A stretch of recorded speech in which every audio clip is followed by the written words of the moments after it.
Hi అండి. ఇవి మినపగుళ్ళ చక్రాలన్నమాట. మినపప్పు ఉంటుంది కదా! సాయి మినపగుళ్ళు ఇవి పావు కిలో తీసుకున్నాను. ఇవి పావు కిలో ఒక అరగంట నానబెట్టుకొని కుక్కర్‌లో వేసి 3 విజిల్స్ వచ్చే వరకు ఉడకబెట్టుకోవాలన్నమాట.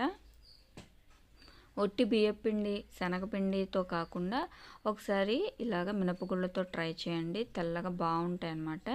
ఇంకా కారం అట్లాంటివి ఏమి యాడ్ చేయవసరం లేదు. ఇది ఇలా 3 విజిల్స్ వచ్చాక మెత్తగా ఉడికిపోతుంది.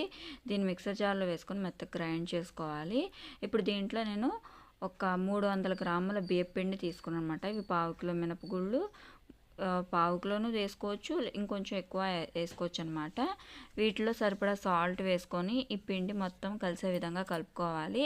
నేను ఇందులో వాము వేస్తున్నాను అనమాట. వాము కూడా వేసి ఎక్కువ వాటర్ పోసుకోకూడదండి, కొంచెం సరిపడానే వాటర్ పోసుకోవాలన్నమాట.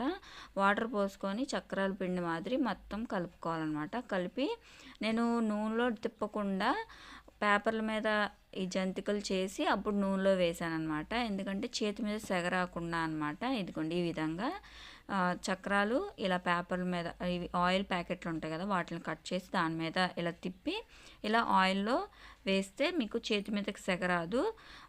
ఒకేసారి వేయనవసరం లేదు. ఇలా చిన్న చిన్నగా వేసుకున్న పిల్లలకు పెట్టినప్పుడు పెద్ద పెద్దవి కాకుండా ఇలా చిన్న చిన్నవి పెట్టచ్చు అనమాట. చాలా టేస్ట్గా ఉంటాయండి. పిల్లలకైతే బలం, ఎందుకంటే మినపప్పుతో చేసినవి కదా. ఇందులో వాము, ఉప్పు తప్పితే ఇంకేం వేయలేదు. చాలా గుల్లగా టేస్ట్గా బాగుంటాయి అన్నమాట. ఒకసారి మీరు ట్రై చేయండి, ఎలా వచ్చినాయో కామెంట్ చేయండి.